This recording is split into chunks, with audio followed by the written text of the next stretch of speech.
여러분 반갑습니다. 할렐루야. 네, 네. 아, 제가 이곳에 오니까 날씨가 참 좋다 이런 생각이 듭니다. 너무 덥지도 않고 춥지도 않고. 여러분은 그런 걸 잘 못 느끼시는 것 같아요. 여기 오래 사셨으니까. 근데 저는 오랜만에 이쪽 지역을 오니까 참 날씨가 좋습니다. 여러분, 오늘 저는 여러분과 함께 누가복음 12장에 나오는 예수님의 비유에 대한 말씀을 드리는데, 그 말씀을 드리기 전에 지금 금방 소개받은 대로 이제 저는 제 아내와 함께 1년에 한 절반 이상을 바깥에 나가서 이제 다른 여러 나라를 다니면서 선교사님들을 섬기고 또 신학교에서 강의를 하는 지금 그런 일을 하고 있습니다. 이번에도 여기 예수전도단 베이스에 와서 일주일 강의를 하고 오늘 또 말씀을 허락해 주셔서 말씀을 전하게 되었습니다. 자, 2달 전에 한국에 있었는데요. 한국에서 제가 주일 아침에 이제 교회를 가려고 청계천 을지로 이제 그쪽에 있었습니다. 아침에 길을 건너가려고 하는데 사람들 때문에 건너갈 수가 없는 겁니다.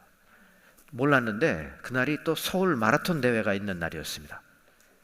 제가 이거 직접 찍은 사진입니다. 이거 찍다가 사람들한테 칠 뻔했습니다. 그랬는데 나중에 인터넷에 기사를 올라온 거 보니까 이날 광화문에서 시작돼가지고 잠실 운동장까지 가는 코스인데 4만 명이 뛰었다고 합니다. 그 앞에서 뭐 수백 명, 수천 명이 그 앞으로 확 지나가는데 그것도 정말 볼만하더라고요. 그래서 넋을 잃고 이렇게 보고 있는데 뛰어가는 사람 중에 한 사람이 갑자기 그 경로를 이탈을 해서 한쪽 코너에 서가지고 자기 시계를 이렇게 계속 들여다보고 있는 겁니다. 저분이 왜 저러시나 보니까 이분이 생각보다 페이스가 너무 빨랐던 거예요. 그래서 좀 줄이는 겁니다. 한 20초 정도를 거기서 쉬었다가 가더라고요. 제가 그걸 보면서 여기서 삶의 지혜가 나온다는 생각이 들었어요. 여러분, 4만 명이 지금 마라토너들이 뛰는데, 자, 이분들 가운데는 프로페셔널도 있겠지만 대부분은 1등을 하기 위해서 뛰는 사람들이 아닙니다.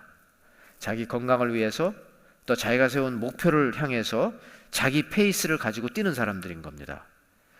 그런 사람들에게 불필요한 것이 뭐냐면 옆에 있는 사람이 빨리 뛰니까 나도 덩달아서 같이 빨리 뛰는 겁니다. 그렇게 하면 안 되죠. 자기 페이스가 있는데 당장은 같이 갈 수 있을지 모르지만 나중에 가서는 힘에 지쳐가지고 그래서 포기할 수 있거든요. 그러니까 이분이 막 뛰다가 잠깐 쉬더니 시계를 보고 내가 너무 빨리 뛴다 이러면 안 되겠다 하고 조금 쉬어가더라 이 말씀입니다. 제가 그걸 보면서 우리 인생도 이래야 된다. 사실 이민 와서 여러분 그냥 정신없이 앞만 보고 달려가지 않았습니까? 그러면서 사실 나의 페이스가 있는데도 불구하고 자꾸 옆에 있는 사람과 비교하는 겁니다. 저 사람은 이민 와서 참 잘 나가는데 왜 나는 이렇지? 저기는 열심히 일을 하니까 저렇게 보상을 받는데 왜 나는 안 되지?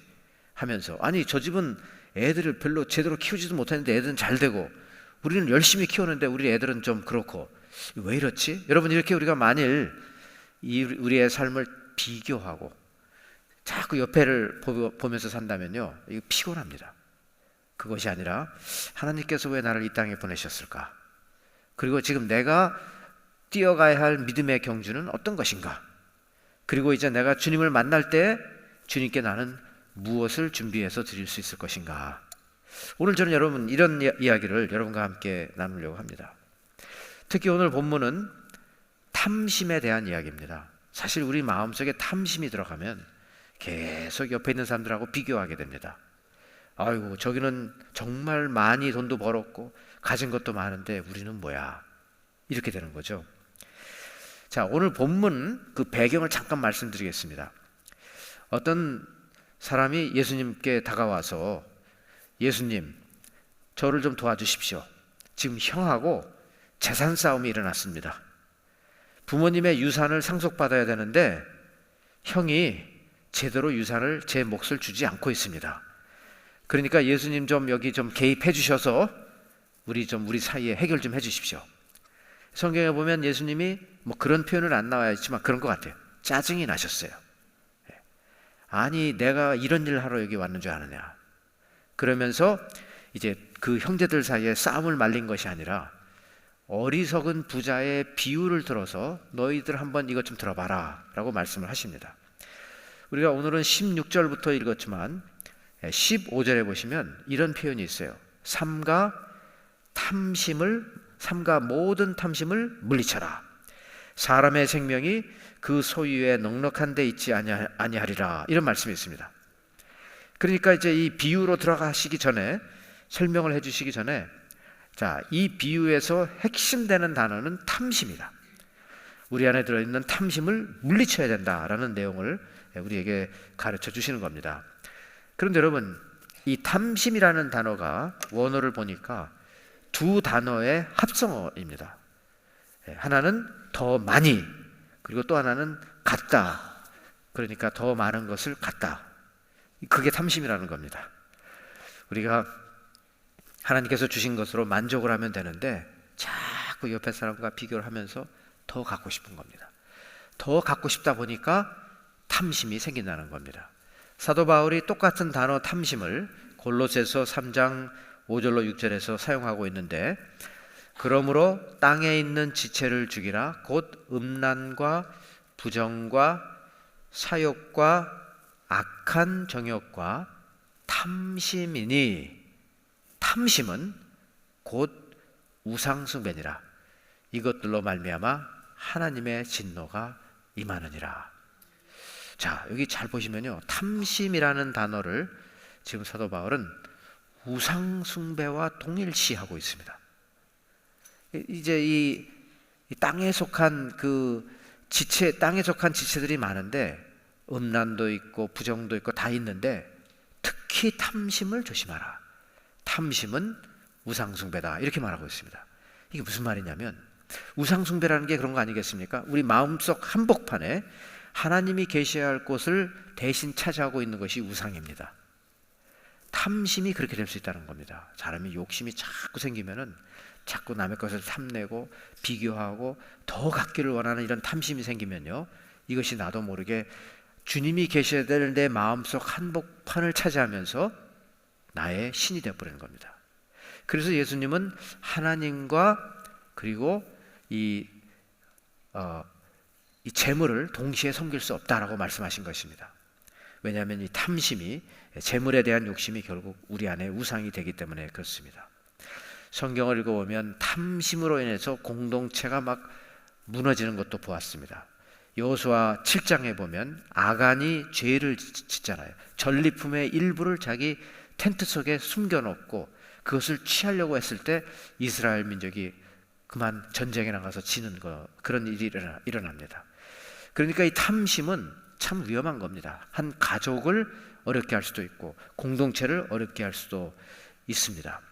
사실 우리 주위에 보면 이민 와서 제일 가깝게 지내야 될 사람들이 동기간인데 부모의 유산을 골고루 분배받지 못했다라고 해서 형하고 더 이상 형을 안 보고, 더 이상 언니를 안 보고, 오빠를 안 보고, 누나를 안 보고, 동생을 안 보고 이러면서 참 안타깝게도 여기까지 와서도 이렇게 마음이 갈라져 있는 그런 가정들을 우리가 종종 봅니다. 이거 정말 슬픈 일이죠. 이 돈이라는 것은 사실 그렇게 필요한 만큼만 쓰면 되는 거 아니겠습니까? 사람들인데 마음속에 욕심이 있어요. 어떤 분은 아니 목사님 초청 설교로 오셔가지고 왜 이렇게 무거운 주제를 가지고 설교를 하십니까? 좀 무겁네요. 사실 무거워요. 그런데 제가 부흥회를 이제 많이 다니잖아요. 사실은 이 제목으로 부흥회를 시작합니다. 왜 그러냐면 우리 마음속에 들어있는 이 우상을 제거하지 않고서는 하나님께서 기뻐하시는 그 삶을 제대로 살 수가 없어요. 그렇기 때문에 이런 부분부터 먼저 다 정리를 해야 된다는 것입니다. 탐심을, 예수님께서는 우리 안에 들어있는 탐심을 물리쳐야 된다. 이걸 오늘 우리에게 가르쳐 주시는 것입니다. 제 아내하고 말씀드린 대로 1년에 한 절반 정도는 집을 나가서 이제 돌아다니다 보니까 중요한 게 여러분, 짐을 잘 싸야 되겠더라고요. 짐을. 그 똑같은 가방을 3개월 이상 한 100일 정도를 들고 다니는데 작년에도 제가 그랬어요. 내년에는 제발 짐을 좀 가볍게 쌉시다. 그랬는데 올해도 또 실패해가지고 둘이서 한 어느 정도 되나요? 한 20kg이니까 한 거의 50파운드 가까이 되는 그 무거운 가방 안에 들여다보면 안 입는 옷이 아직도 있는데 그냥 화가 나는 거죠. 이걸 내가 왜 이걸 들고 다녔나. 여행을 하면서 느끼는 게 여행의 가장 큰 짐은 짐이더라.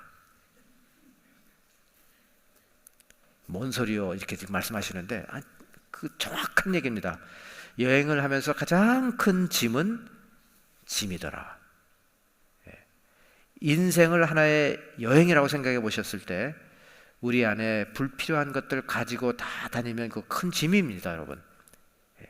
내려놓을 건 내려놓고요. 정리할 것 정리하는 게 참 좋습니다. 자, 오늘 본문에서 한번 보시겠습니다. 예수님께서 이 어리석은 부자가 무슨 잘못을 했는가를 이제 보시겠습니다.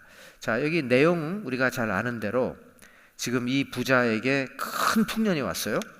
곡식이 어마어마하게 쌓여졌습니다. 그러니까 이제 고민을 하는 겁니다. 야, 이거 큰일 났네. 지금 내 곳간에 도저히 이걸 다 집어넣을 수가 없는데 이거 어떡하지? 성경에는 안 나와 있지만 분명히 이런 걱정을 했을 겁니다. 도둑이 와서 훔쳐가든지 쥐들이 와서 먹든지 할 텐데 이거 어떻게 잘 관리해야지? 큰일 났네. 안에다가 집어넣지 않으면 비가 오면 다 젖을 텐데. 이런저런 온갖 생각을 하다가 좋은 아이디어가 생겼어. 지금 있는 곳간이 좀 작은데 허물고 크게 짓자. 크게 지었어요. 그리고 이제 안도의 숨을 쉬면서 너 그동안 수고 많이 했어. 이제 잘 먹고 잘 살고 편히 쉬어라. 자기 자신에게 말을 하는 겁니다. 자, 그랬더니 예수님께서 이 어리석은 놈아, 하나님은 이 어리석은 자에게 이렇게 말씀하실 것이다 하면서 오늘 밤 내 영혼을 도로 찾을 것인데 그렇게 한다면 네가 지금 쌓아놓은 이 곡식은 누구 거가 될 것이냐, 이런 질문을 하면서 자기 자신에 대해서 재물을 쌓아두지 말고 하나님께 대해서 부요한 자가 되라 라는 말씀으로 이제 이 비유를 마치셨습니다. 저는 이걸 읽어보면서 적어도 두 가지 어리석은 부자가 어떻게 생각을 잘못했는가를 깨닫게 되었습니다. 첫 번째는 이 어리석은 부자는요, 자기밖에 모릅니다. 자기밖에. 이 내용을 잘 읽어보시면 내가 내 곡간을 이 내 모든 곡식과 이 물건을 됐다. 크게 지었으니까 이제 내가 내 영혼에게 말하리라. 너는 더 잘 먹고 잘 살아라. 처음부터 끝까지요 다 자기 이야기만 나와요. 영어 성경에 보면 I, me, my 그런 말만 나오는 겁니다. 그래서 제가 눈을 씻고 다시 봤어요. 이 사람은 이 풍년이 들어가지고 지금 이렇게 많이 모아놨는데 우리 식구들 잘 먹어야지, 우리 식구라는 표현도 없습니다. 이 사람은 배우자도 없나? 아내라는 이름도 없어요. 그런 언급이 없어요. 철저하게 처음부터 끝까지 자신밖에 모르는 겁니다. 그러니까 이 사람이 생각을 뭘 잘못했느냐? 결국 내가 모은 거는 나를 위해서만 써야 내가 행복해진다라고 생각을 하는 것이죠. 사실 우리가 살면서 그렇게 생각하기가 쉬워요. 그런데 조금 더 한 단계 더 나가는 사람들은 그렇게 생각하지 않습니다. 주위 사람들을 행복하게 만들어주면 우리도 다 행복하게 같이 산다. 이걸 터득한 사람들이 정말 행복한 사람들이거든요. 그러니까 쉽게 나누고 쉽게 섬기고 함께 더불어서 같이 가는 겁니다. 필리핀에 갔는데 어떤 장로님이 정말 존경을 받고 그래요. 이분은 이제 한국에서 필리핀에 한 30-40년 전에 크게 사업을 한번 해보겠다고 오신 분이에요. 그런데 여러분, 필리핀에서 돈을 많이 벌으려면요, 필리핀 사람들하고 사이가 좋아야 돼요. 내가 그 사람들의 어쨌든 피땀 흘린 그 정성 때문에 내가 어쨌든 회사도 커지는 것이고 또 수익도 창출하는 것이기 때문에 이 필리핀 사람들을 막 함부로 대하면 안 됩니다. 이 장로님이 그거를 참 잘하신 거예요. 필리핀 한 사람 한 사람을 정말 내 형제처럼 생각을 하면서, 그래서 회사에 이익이 나면 이것을 잘 분배해서 서로 같이 잘 살도록 한 겁니다. 그리고 이제 일을 가르쳤을 때 젊은이가 정말 똑똑하고 일을 잘 배우면 내 밑에서 항상 있지 마라, 너는 나가서 독립해야 된다 하면서 사업체를 차려주고 이렇게 한 겁니다. 필리핀 사람들이 얼마나 예리하게 보겠어요. 아, 저분은 정말 배울 게 많다 해서 그 밑에서 떠나질 않는 겁니다. 어떤 사람은 30년을 같이 일을 하는 거예요. 그래서 지금 이 장로님의 사업체가 한 수백 명의 직원을 이렇게 같이 먹고 사는 그런 사업체가 됐습니다.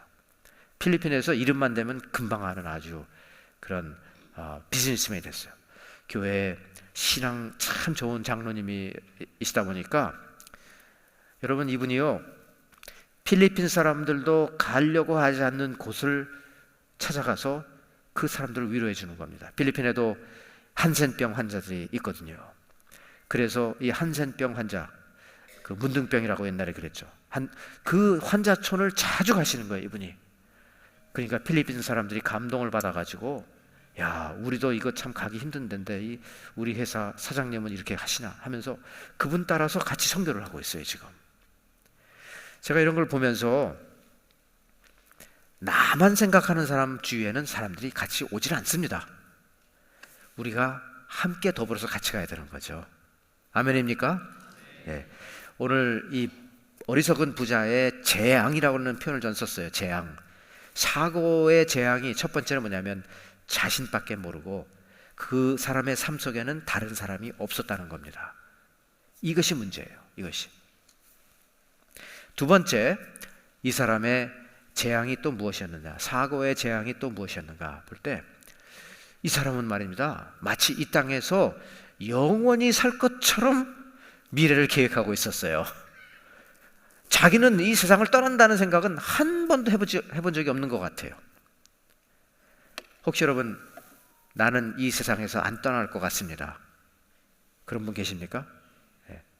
그저 한국의 그 2단 그 있잖아요. 그 신천지 이만희 안 죽는다고 그러잖아요. 이제 90 몇 살인가 하는데 반드시 죽을 겁니다. 보십시오. 안 죽을 수가 없어요. 지금 이 어리석은 부자의 두 번째 사고의 재앙이 무엇이었냐면 마치 이 땅에서 영원히 살 것처럼 생각하고 살았다는 것입니다. 저는 요즘 귀가 따갑게 들리는 100세 시대를 맞이하여 100세 시대 어쩌고저쩌고 하는데 저는 그런 얘기 좀 그만했으면 좋겠어요. 저는 제가 섬겼던 교회에 시니어들이 굉장히 많습니다. 65세 이상 되신 분들이 굉장히 많아요. 그 많은 어르신들 가운데 100세를 넘기신 분들은 정말 손으로 꼽아야 돼요. 100세를 넘기기 전에 80대 후반 90대에서 대부분 치매에 걸리든지 아니면 몸이 말을 안 들어요. 약을 하룻밤에 이만큼 한 뭉텅이씩 먹어야 된단 말입니다. 아니, 그러면서도 우리가 100세를 살아야 되겠습니까? 한번 옆에 계신 분에게 정말 100세 살 겁니까? 한번 물어보세요. 아니, 그러고도 100세를 살 필요가 있을까요? 저는 오히려 100세에다가 목표를 두는 것이 아니라 내일이라도 주님 부르시면 갈 준비가 된 그런 목표를 두시기를 바랍니다. 이 땅에서 살아가는 동안에 건강하게 살면서, 그렇죠?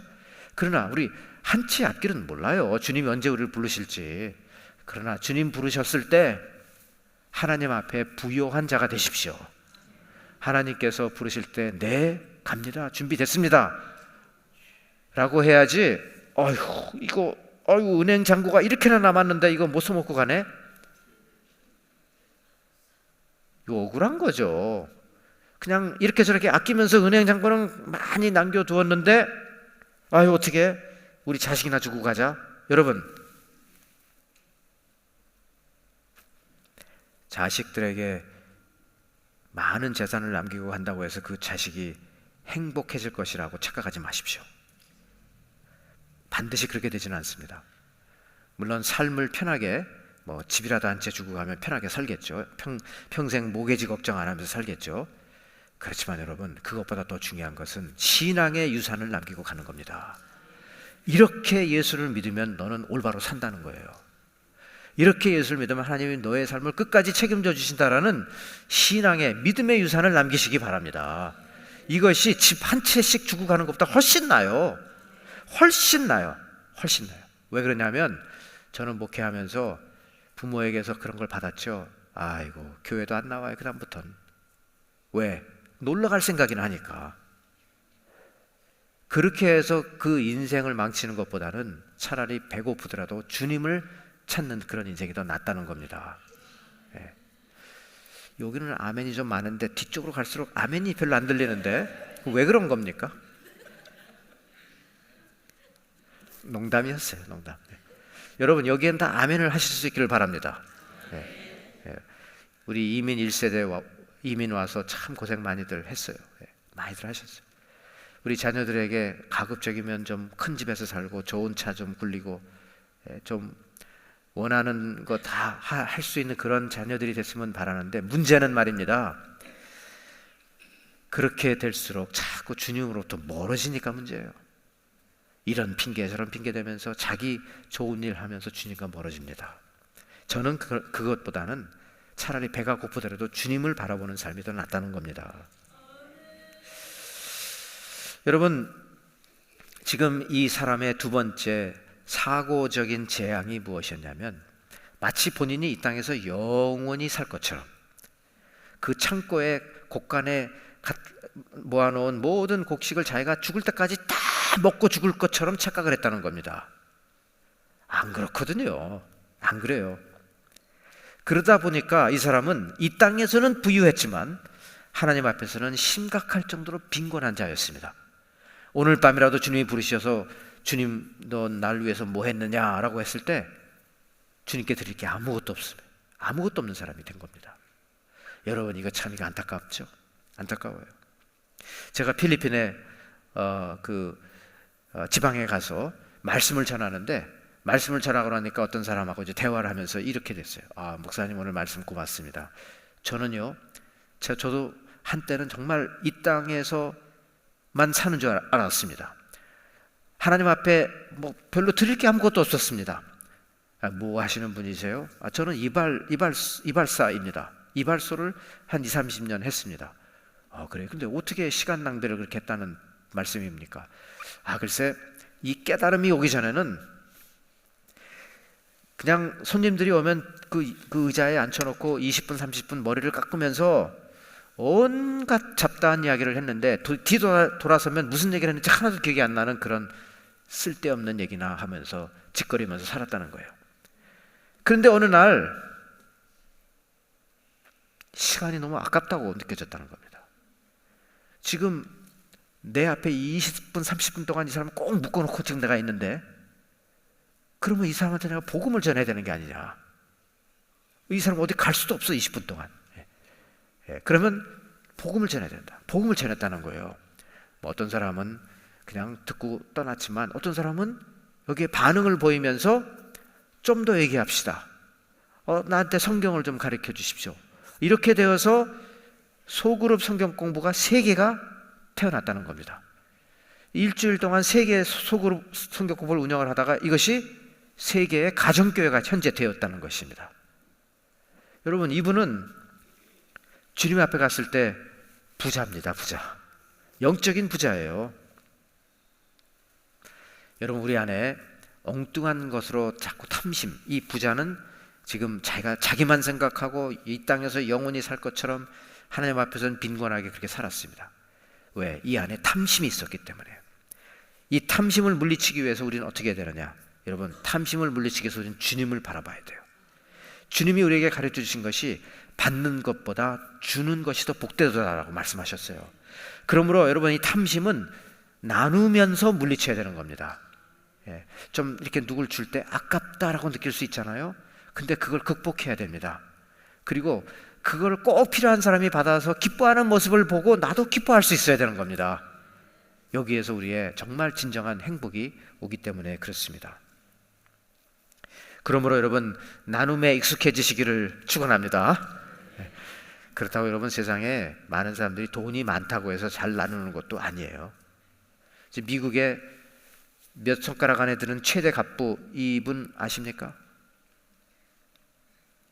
아마존닷컴을 시작한 제프 베소스라는 창업자예요. 지금 뭐 돈이 얼마나 많은지 몰라요. 작년 6월 달에 이태리 베니스에서 두 번째 결혼했어요. 첫 번째 와이프하고 이혼하고 재혼을 했는데 저는 이 그림만 보면 이해가 안 돼요. 저 신부가 전처보다 훨씬 못생겼어요. 어떻게 저렇게 똑똑한 사람이 저런 사고에 착오를 일으키는지 모르겠는데 베니스에서 결혼식을 하는데 자기 이제 다 유명한 사람들만 초청을 했어요. 얼마나 부자들이 왔냐면 자가용 비행기만 90대가 왔습니다. 그 정도예요. 그런데 여러분, 하루 결혼식 비용이 얼마냐? 5천만 달러. 5천만 달러. 영어로 50 million dollars. 뭐 돈이 이분에게는 5천만 달러는 사실 그렇게 큰 돈은 아니겠죠. 그러니까 뭐 세기의 결혼식이라고 해서 자기가 이렇게 한 것 같은데, 여러분 전처 얼굴 한번 궁금하지 않으십니까? 보여드릴까요? 전처, 현재처.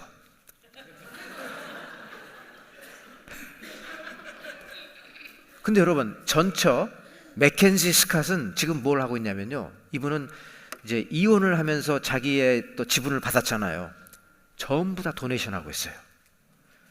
2024년 한 해만 2 빌리언 달러를 도네이션 했어요. 2 빌리언이면 2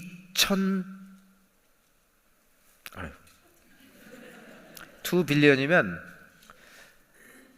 2 밀리언이 1000개가 있는 게 2 빌리언이잖아요. 뭐 우리는 1 밀리언도 없으니까 무슨 말인지 모르겠지만 어쨌든 그래.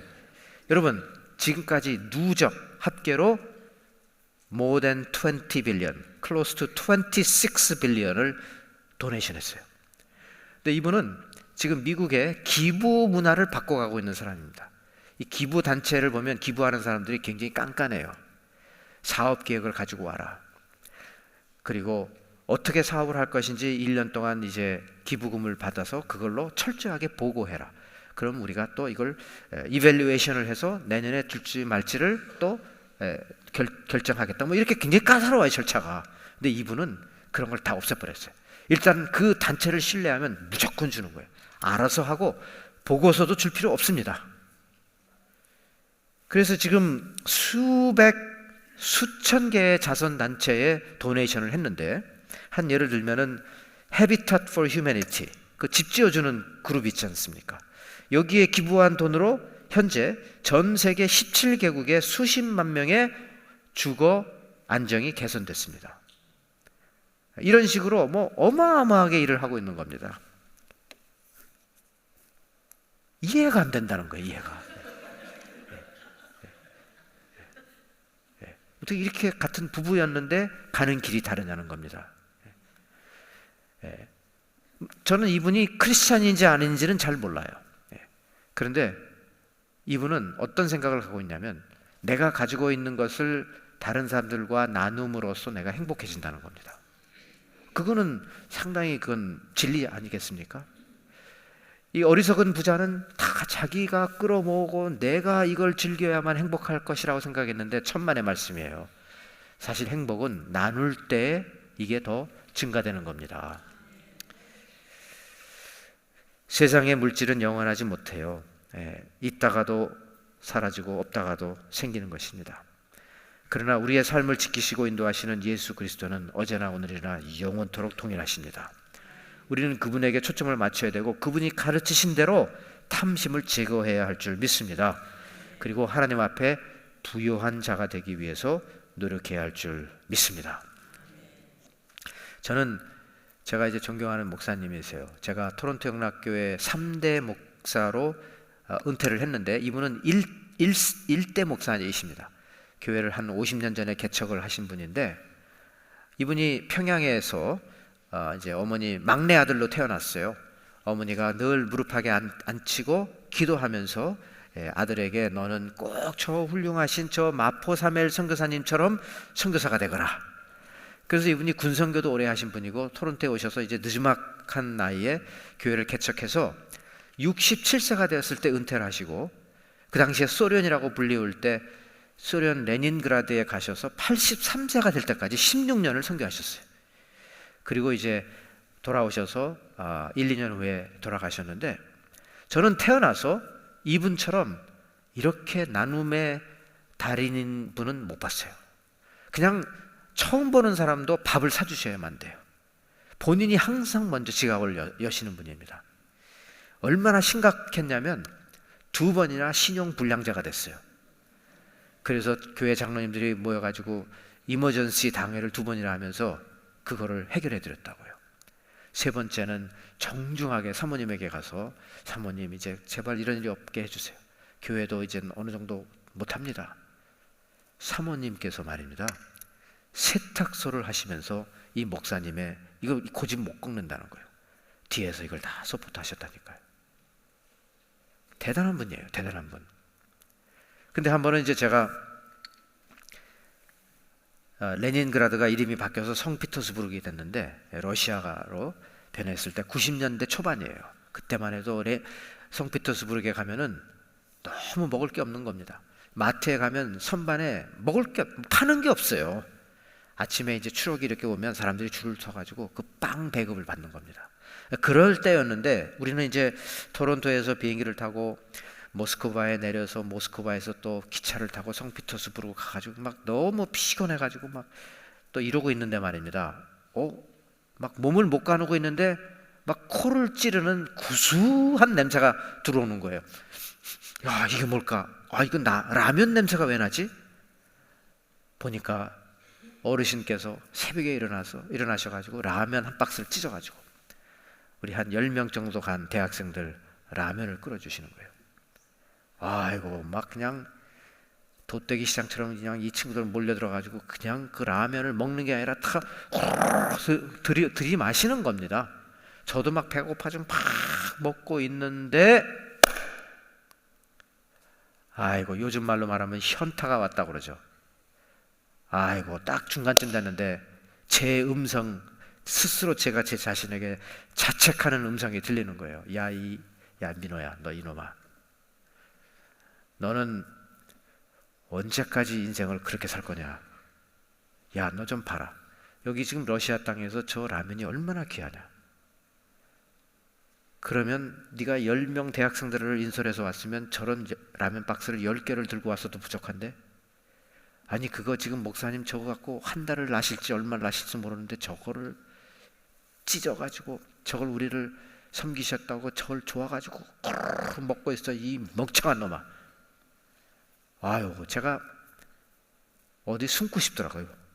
부끄러워가지고. 근데 저분이 가르쳐 주신 것은 줘라, 섬겨라. 돌아가시고 난 다음에 뭐 남는 게 뭐가 있어요? 아무것도 없죠. 그렇지만 무엇이 남았느냐? 우리 마음속에 주신 사랑의 마음은 다 남아있는 겁니다. 참 제가 이걸 보면서, 그래서 제가 얼마 전에 이제 니카라과에 선교를 가는데 우리 팀에게 그랬어요.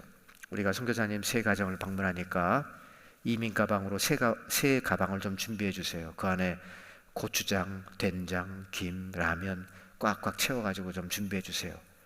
아유, 목사님, 우리 가가지고 지금 사역할 재료도 많고 그런데 짐도 많은데 이걸 꼭 해야 되나요? 아유, 좀 부탁하는데 그냥 가져가세요. 그래가지고 또 니카라과 세관 들어가다 걸려가지고 걸린 분이 또 절 쳐다보면서 약간 좀 내가 뭐라 그랬냐고, 이걸 왜 가지고 들어가냐고 뭐 이러는 것도, 어쨌든 갔잖아요. 가서 선교사님들에게 그걸 하나씩 배달을 했죠. 완전 감동을 받는 거예요, 이분들이. 아이고, 여기서 고추장 구하기가 정말 힘든데 이걸 어떻게 이런 마음을 헤아리면서 이걸 갖고 오셨습니까? 저는 그분들을 헤아린다는 것보다도 비친 심정에 빚 갚는 심정으로 온 거예요. 여러분, 탐심은요, 나눔으로 물리쳐야 됩니다. 다른 길이 없어요. 나눠야 돼요. 혹시 여러분 식당에 가서 꼭 저기 뭐 계산할 때쯤 되면 화장실 가시는 분 안 계십니까? 먼저 내보세요. 괜찮아요. 저분은 2번이나 신용불량자까지 되셨다니까요.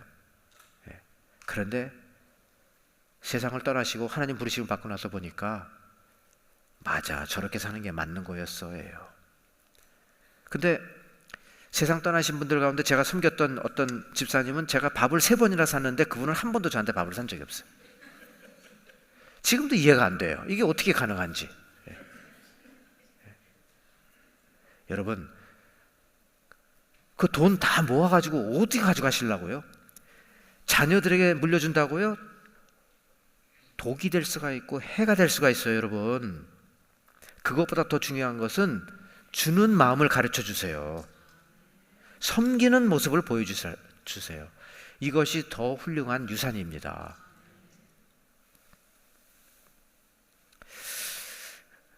전도서 3장에 이런 말씀이 있습니다. 한번 우리 같이 한 목소리 읽을까요? 시작. 하나님이 모든 것을 지으시되 때를 따라 아름답게 하셨고 또 사람에게 영원을 사모하는 마음을 주셨느니라.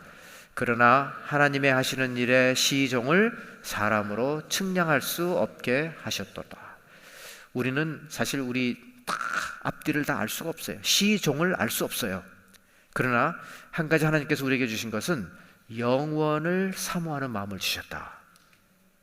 그건 무슨 말이냐면요, 맞아, 사후의 세계가 존재해. 맞아, 내가 죽고 난 다음에 내 영혼은 분명히 하나님께로 갈 거야. 영원을 사모하는 마음을 주셨다는 말은 다른 말로 말하면 우리는 동물과 다르게 영원을 가지고 있는 존재라는 겁니다. 영원히 살 수도 있고 영원히 유황불 못에 던져질 수도 있는 것입니다. 우리에게 영원을 사모하는 마음을 주셨어요, 여러분. 그렇다면 모든 것을 다 끌어모으고 내 것이 되었다, 좋다. 이제 내 영혼아, 이민 와서 정말 고생 많이 했는데 지금부터는 그냥 네 자신을 위해서 팍팍 써라. 그냥 남 쳐다볼 생각도 하지 마라. 네 자신을 위해서 다 쓰고 행복하게 살아라 라는 영혼이 아니라요, 우리는 우리 마음 안에 영원을 사모하는 마음을 주셨기 때문에, 사후의 세계가 있다는 것을 알기 때문에 하나님 앞에 부요한 자가 되기를 원한다는 것입니다. 그것을 위해서는 먼저 탐심을 물리치고 나눔과 섬김으로 주님께 영광을 돌리시는 저와 여러분들이 되시기를 예수 그리스도의 이름으로 축원합니다. 하나님, 우리는 영원한 존재입니다. 영원을 사모하는 마음을 주셨습니다. 사후의 세계를 생각하는 것이 극히 정상적이고 사후의 세계를 준비하는 것이 옳습니다. 하나님, 이제 재물의 유혹을 물리치게 하여 주시고 예수 그리스도만 바라보며 나눔과 섬김의 삶을 살게 하여 주시옵소서. 우리 구주 예수 그리스도의 존귀하신 이름으로 기도 올리옵나이다. 아멘.